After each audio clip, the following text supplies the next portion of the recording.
Добар ден, половина час попладне време за вестите на Канал Плюс. Почнува најтоплиот период на денот, за кој препораките се да останете во свежи простори и со програмата на Канал Плюс. Следи најава за дел од вестите.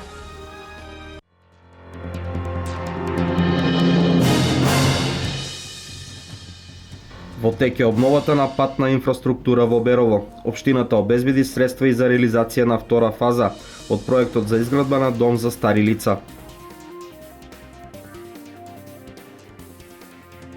Во четврток и петок во Кочени повторно ќе се запрашува против комарци. Овој пат прскањето ќе биде од земја со средство неопетроид. Ќе бидат опфатени зелените површини во градот и низинските села. Утре во Штип во текот на целиот ден ќе има голема крводарителска акција и рок хепенинг. Настаното е во организација на Општинскиот Црвен крст и Дом на млади Штип.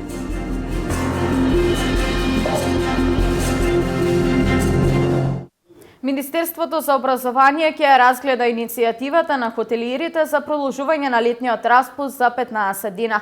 Продолжување на летниот распуст до средината на септември бараат субјектите во туристичкиот бизнис, но одлуката мора да е во корист на учениците.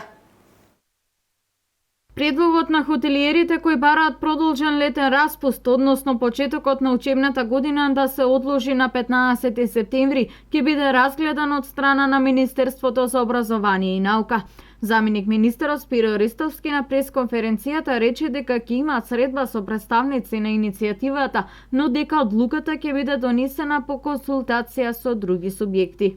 Сепак станува збор за една специфична иницијатива, која што не зависи само од волјата на Министерството, па дури и од волјата на владата. Треба да се исконсултираат и искоординираат повеќе општествени фактори и чинители.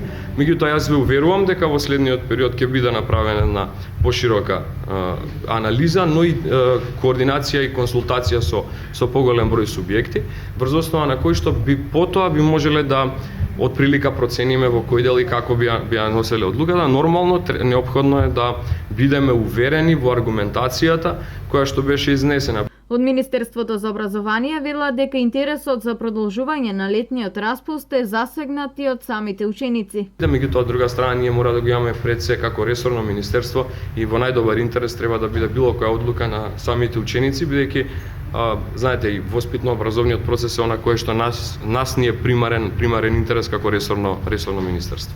Инаку барањата на хотелиерите за продолжување на летниот распуст се однесува на тоа што временските услови во месец мај-јуни се одразиле на работата. Од таа причина пролонгирањето на летниот распуст за хотелиерите веројатно би било од големо значење. Во општина Берово во тек се активности за подобрување на патната инфраструктура. Асфалтирани се неколку улици, а се подготвува терен и за асфалтирање на нови улици. Берово обезбеди средства и за реализација на втората фаза од проектот за изградба на дом за стари лица.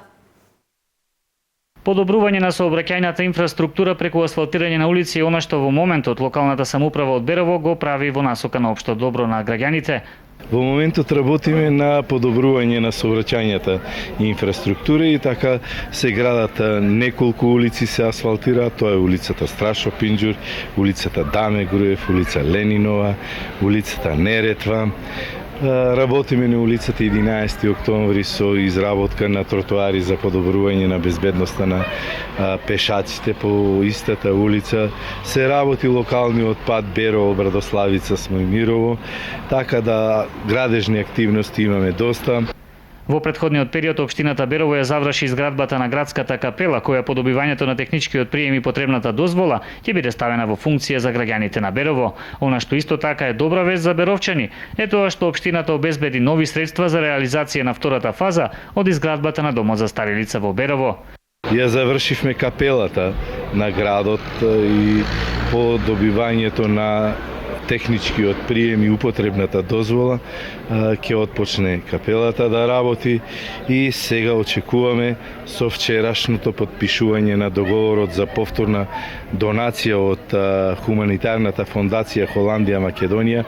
Повторно обезбедивме 125.000 евра од страна на холанџаните и ќе се отпочне со изработка на втора фаза на старечки дом, значи ќе градиме уште еден објект со исто толков капацитет како и првиот.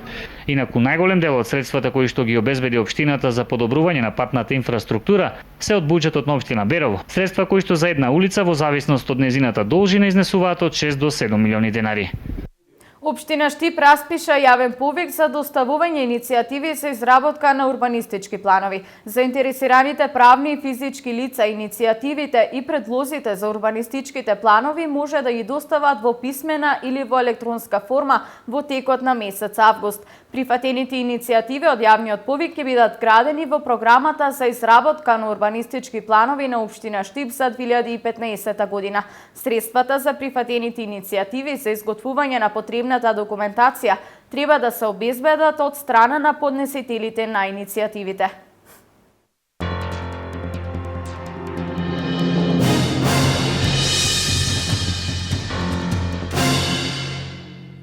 Заради превентивна системска дезинсекција на подрачјето на општина Кучани на 30 и 31 јули навечер, стручни екипи ќе ја спроведат втората фаза од еристичкото прскање против комарци. Прскањето ќе се врши од земја со апаратура за ладно запрашување со препаратот неопитроид.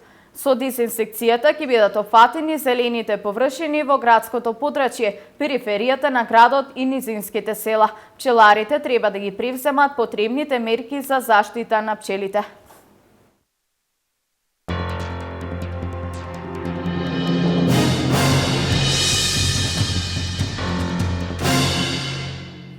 Утре во организација на Општинскиот Црвен крст во Штип во соработка со Дом на млади ќе се реализира голема летна крводарителска акција и рок хепенинг од 9 до 16 часот. Организаторите очекуваат голем одзив во акцијата, посебно од страна на помладите штипјани. Во петок 31 јули на летната сцена на Дом на млади во Штип ќе има промоција на албумот на Гару Харе. После настапот во Штип, Гару Харе тргнува на концертна промотивна турнеја низ државата.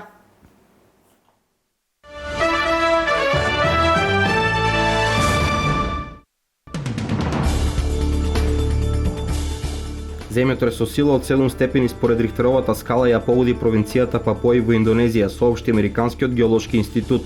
Епицентарот на потресот бил на 250 км западно од главниот град на провинцијата Џајапур. Земјотресите со магнитуда од 7 до 7,9 степени се многу силни и можат да предизвикаат оштетување на зградите без оглед на нивниот квалитет. Во светот годишно се случуваат од 10 до 20 земјотреси со таков интензитет. Грчките власти денеска ќе ги почнат преговорите со меѓународните кредитори за третиот пакет финансиска помош. Ќе го проучиме и имплементираме договорот на Еврогрупата. Се надеваме дека се ќе оди добро, изјави министерот за финансии Цакалотос.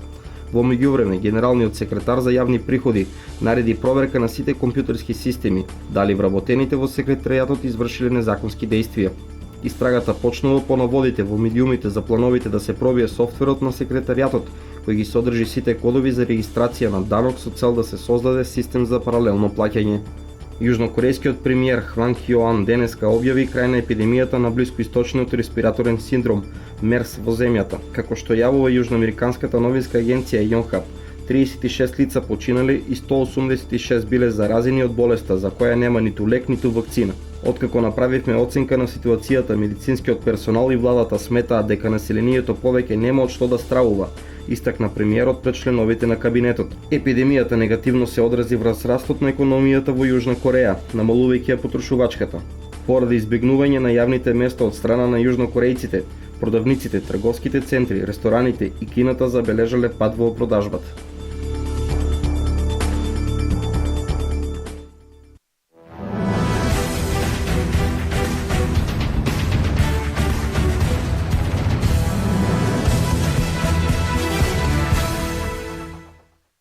Со резултат 2:1, фудбалскиот клуб Брегалница од Илчево славеше над тимот на САС од Македонска Каменица во рамки на првиот пријателски подготвителен надпревар кој вчера се одигра на градскиот стадион Гоце Делчев. Пред околу 50 на љубители на фудбалот и двете екипи покажаат цврста игра, во која како поуспешни на крајот излегоа домакините. Дарко Пешовски беше двојниот стрелец за Брегалница. Тој најнапред во 30-та минута по одлично уфралената топка изби сам пред гостинскиот голман, кој беше немокен да го запре неговиот прецизен удар. Гостите изеднаквија значи набрагу погрешка на домашната одбрана, додека пред крајот на првото полувреме, повторно овој пат погрешка на гостите, Дарко Пешовски го постави конечниот резултат. Во второто полувреме и едните и другите како да беа задоволни од резултатот, па така мечот заврши со резултат 2:1. Она што е важно за тимот од Македонска Каменица е тоа што во новата сезона овој клуб повторно ќе ја предводи Стојче Милошевски Цаци. Милошевски минатата година го започна првенството со екипата на САСА, но по завршувањето на есенскиот дел кога со скромната екипа освои 18 бодови си замина од клубот.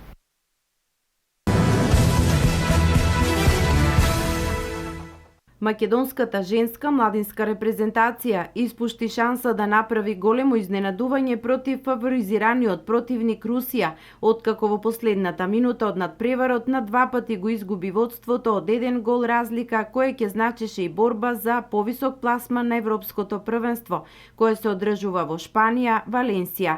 Конечниот резултат 26:26 е само потврда за пожртвуваната игра која ја покажаа нашите млади репрезентативки во сите 60 минути, во кој иако во неколку наврати имаа и негатива од 3 гола разлика, на крајот се бореа за голема победа против првопласираниот тим во групата.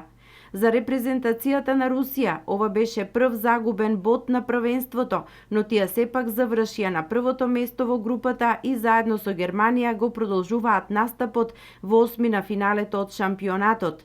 Македонија како трето пласирана и последно пласираната Литванија ќе разигруваат за пласман против последните две селекции од А групата, Србија и Хрватска.